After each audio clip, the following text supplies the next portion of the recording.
Every day we wake up and we're faced with two choices: continue to live by default or live by design. An unbreakable mindset isn't born out of comfort. It's forged daily in the fire of intention, discipline, and meaning. Here are 5 practices that, if done consistently, will build that kind of mind. Not a mind that avoids pain or fear, but one that walks straight into it, ready, steady, and unshaken. Before the emails, before the texts, before you check the news or scroll through your phone, pause. Sit in the stillness and ask yourself one question that very few people dare to ask in the rush of modern life. Why am I doing what I... It's such a simple question, and yet most people live their entire lives without truly answering it. They wake up, go through the motions, chase achievement after achievement, check off every task on their list, and still feel lost.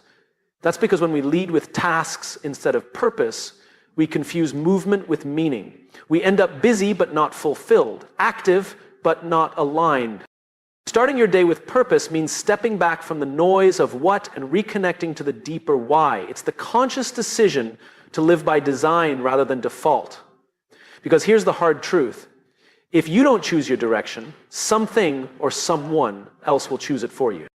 The to-do list will always be there. It will always demand your attention. There will always be calls to return, projects to finish, errands to run. But the to-do list doesn't know your values. It doesn't know your dreams. It only knows urgency. And urgency is rarely aligned with importance. Purpose, on the other hand, is not urgent. It whispers. It invites.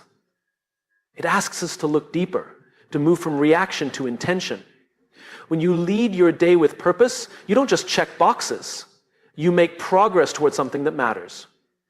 You don't just accomplish things, you grow into someone. Let's say you're in a leadership role. Sure, your to-do list says you need to approve a report, respond to a client, and attend 3 meetings, but your purpose might be to lead with empathy, to inspire others, to create an environment where people feel seen and valued.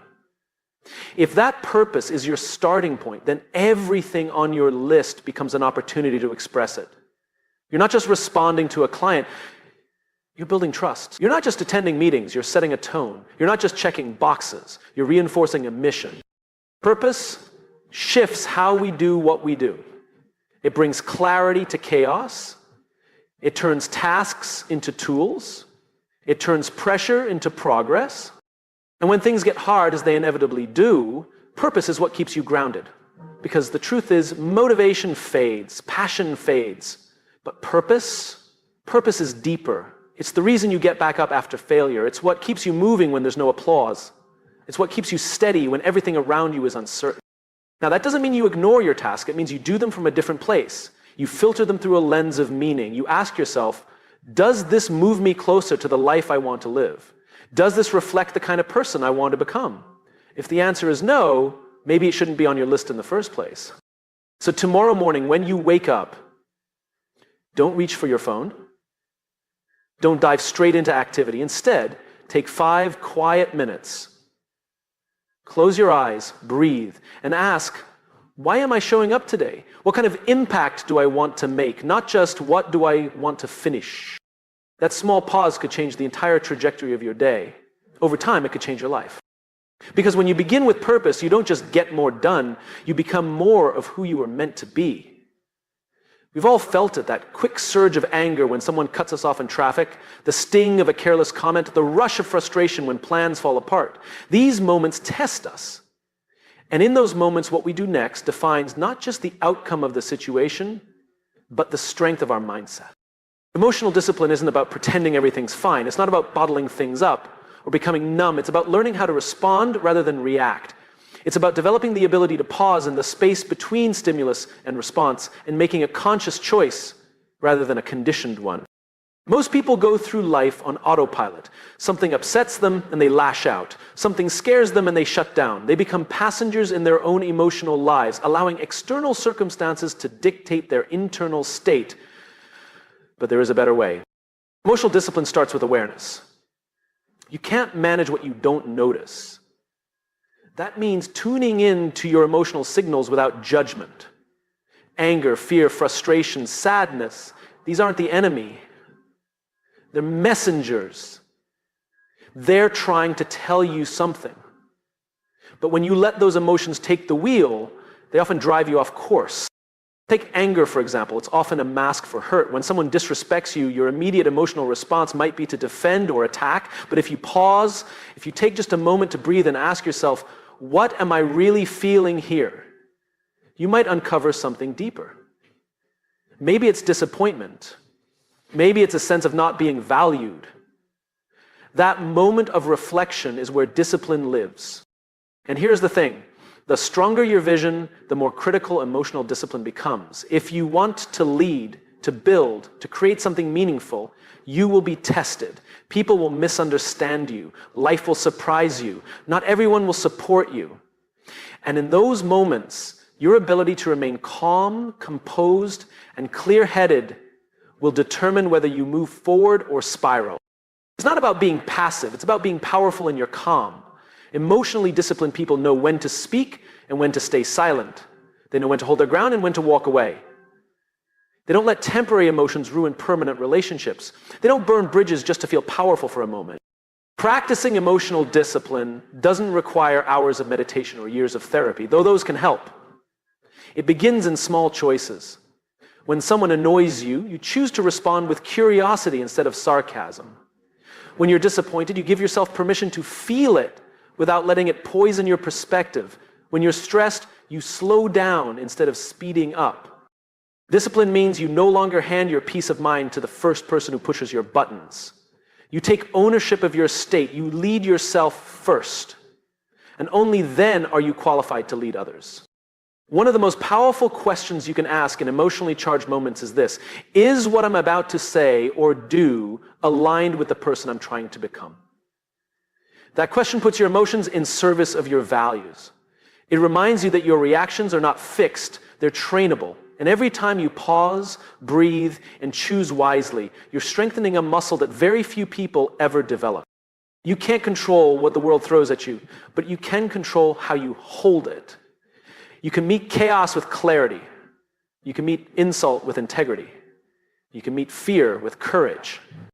And when you do, something amazing happens. You stop being a victim of your circumstances. You become the author of your responses. You stop breaking under pressure and start building a mindset that doesn't just endure a challenge, but rises through it. We live in a world that constantly tells us to seek comfort, make things easier, avoid the hard stuff, don't take risks, don't feel pain. But the truth is, nothing worth having, nothing truly meaningful is ever built in comfort. Growth lives on the other side of discomfort. And the people who learn to embrace it on purpose are the ones who rise above the rest. Discomfort isn't the enemy, it's the signal that you're stepping beyond what's familiar. It's the feeling that tells you you're not coasting anymore, you're stretching. And when you stretch consistently, you grow stronger, wiser, and more resilient. Most people wait until life forces them into discomfort through loss, failure, or unexpected change. But there's another way. You can choose it. You can seek out small discomforts every single day, not because you enjoy pain, but because you understand its purpose. Waking up earlier than your body wants to, saying no to distractions, having the hard conversation, showing up when it's easier to stay home, trying something new even when you feel unsure. These aren't grand gestures. They're choices. And when you make them on purpose, they train your mind to stop fearing discomfort and start using it. Think about a muscle. If you never challenge it, it stays weak. It might not hurt, but it doesn't grow either. The same is true for your mind. If you never do things that scare you, if you never step outside your emotional or mental comfort zone, your mindset will stay soft. It might feel safe, but it will be fragile. The magic of discomfort is that it reveals who you really are. When things are easy, you don't have to think deeply. You don't have to lead yourself. But when you're in pain, when you're tired, when you're tempted to quit, that's when your real mindset shows up. And here's something few people understand. You don't build mental toughness when you feel strong. You build it when you feel weak, but keep going anyway. That's where confidence is born, not from success, but from struggle. From proving to yourself day after day that you can handle more than you thought. There's a simple practice that can shift everything. Do one thing every day that makes you uncomfortable. It doesn't have to be dramatic. Take a cold shower. Speak up when you usually stay silent. Say no when you usually say yes. Push yourself just slightly further than feels normal. That's how you expand your threshold. That's how discomfort becomes your teacher, not your enemy. It's also important to remember that discomfort isn't always physical. Emotional discomfort, like rejection, embarrassment, or uncertainty, is just as powerful. And avoiding it keeps you stuck. But when you step into it, when you allow yourself to be vulnerable, when you act with courage even while afraid, that's when you become unbreakable. There is a quiet kind of power in choosing discomfort. It's not loud, it's not flashy, but it's transformative. Because each time you do something hard on purpose, you're sending a message to yourself. I don't run from difficulty, I rise to it. And over time, that message becomes your identity. Comfort is easy, but it robs you of growth. Discomfort is difficult, but it rewards you with strength. So don't just tolerate discomfort, train in it, invite it, step into it like a warrior, knowing that it's not there to stop you, it's there to shape you. Because if you can learn to embrace discomfort on purpose, nothing can truly break you. And everything you want, everything you're capable of becoming, is waiting on the other side. If you spoke to your friends the way you speak to yourself, would they still want to be around you? Most people carry an inner voice that isn't a coach. It's a critic. It second guesses, tears down, and magnifies every flaw. It says things like, you're not good enough, you always mess this up, who do you think you are? And the most dangerous part, we start to believe it. We don't question it, we accept it as truth. But here's the reality, that voice was trained. It wasn't born with you. It was shaped by years of judgment, comparison, rejection, and fear. The good news? It can be retrained. And it must be because your relationship with yourself sets the tone for every other relationship in your life. Speaking to yourself with kindness isn't weakness, it's wisdom. It doesn't mean you let yourself off the hook. It means you hold yourself to high standards without tearing yourself down in the process. Think about someone you deeply care about. When they fail, do you mock them? When they feel afraid, do you call them pathetic? Of course not. You encourage them, you support them, you remind them of their worth, even when they've forgotten it themselves. You deserve that same level of care. The words you say to yourself are not harmless. They shape your confidence, your belief, your resilience. They form the lens through which you see the world, and if your inner dialogue is toxic, then even success will feel empty. Because you'll always feel like you're not enough. Self-talk isn't just psychological, it's practical. When you face a challenge, your internal voice is either building you up or tearing you down. It's either saying, you've got this, or why even try? And over time, those voices add up. They form habits of thought. And those habits determine whether you show up with courage or shrink in fear. So how do you change it? First, you become aware. Pay attention to your internal dialogue. Not just when things go well, but especially when they go wrong. Notice the patterns. Catch the harsh words, write them down if you need to. Awareness is the first step to breaking the cycle. Next, interrupt it. When you catch yourself saying something cruel or self-defeating, ask, would I say this to a friend? If the answer is no, it has no place in your self-talk. Replace it. Not with fake positivity, but with grounded truth. Instead of, I always fail, say, I'm learning. This is part of the process. Instead of, I'm not enough, say, I'm still growing, but I have value now. This isn't about pretending everything's okay. It's about choosing words that support your growth instead of sabotaging it. Because real strength doesn't come from beating yourself up. It comes from being honest and hopeful at the same time. And the more you speak to yourself with care, the more resilient you become. Not because you avoid failure, but because you stop making failure personal. You begin to see setbacks as events, not as definitions of your worth. You learn to forgive yourself faster, to bounce back quicker, to move forward with more clarity. We often look for encouragement from others, but the truth is, the most important voice you'll ever hear is your own. You are with yourself every moment of every day. That voice matters. That voice leads. And it can either destroy your potential or unlock it. So choose to speak to yourself like someone you love, with kindness, with strength, with belief. Because when your inner voice becomes a source of encouragement instead of judgment, your entire mindset transforms, and so does your life. At the end of the day, most people lie in bed replaying everything they didn't do, the call they forgot to return, the task left unfinished, the moment they snapped at someone, the opportunity they didn't take, guilt creeps in quietly, whispering, "You should have done more." And we carry that weight into the next day, hoping to somehow make up for it, but never quite feeling caught up. This is how so many people live, exhausted, chasing a finish line that keeps moving, holding on to guilt like it's some kind of fuel. But guilt is a terrible motivator. It drains your energy, it narrows your focus. It keeps you stuck in the past, obsessed with what went wrong instead of grounded in what went right. Gratitude, on the other hand, changes everything. But gratitude doesn't ignore the things that didn't get done.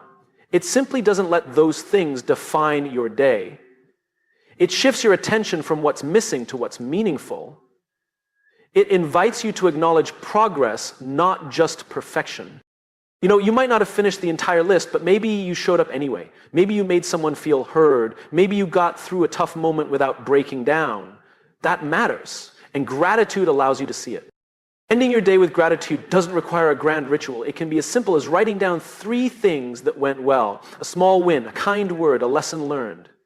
Over time, this daily practice rewires your brain to notice what's working instead of what's lacking. And that small shift creates a massive impact on your mindset. Guilt says, "You're behind." Gratitude says, "Look how far you've come." When you train yourself to end the day on a note of thankfulness, you start to rest better, think clearer, feel lighter. You wake up with a stronger mindset because you're not carrying yesterday's shame into today's possibilities. And this isn't just feel-good advice, it's strategic. A mindset built on guilt becomes reactive. You're always trying to prove something, always trying to earn your worth. But a mindset rooted in gratitude becomes intentional. You act from a place of fullness, not lack. You move from purpose, not pressure. Gratitude also creates emotional resilience. When life gets difficult, and it will, grateful people still feel the pain, but they're not consumed by it. They can find meaning in struggle. They can hold both joy and hardship in the same breath. That's not naive, that's strength. One of the most powerful things you can do is take a moment each night to ask yourself, what am I proud of today? Not what went perfectly, not what got finished. Just, what did I do today that mattered? Maybe you kept going when it would have been easier to quit. Maybe you supported someone else. Maybe you simply survived something hard. Recognize it, write it down, let it count. Because when you start to close each day with gratitude, you begin to see that progress is happening, even if it's not obvious. You stop being at war with yourself. You stop measuring your worth by productivity. And you start building a mindset that can't be shaken by setbacks. Gratitude is not weakness, it's clarity. It's the discipline to look beyond what's undone and honor what's been done. It's the courage to say today was enough, even if it wasn't perfect. And when you end each day with that kind of reflection, you wake up stronger, more centered, more focused. Because now you're not just chasing results, you're grounded in growth. So tonight, before the guilt creeps in, take a deep breath. Look at the day through the lens of grace and remind yourself what you did today matters. That's how you build an unbreakable mindset. One grateful moment at a time.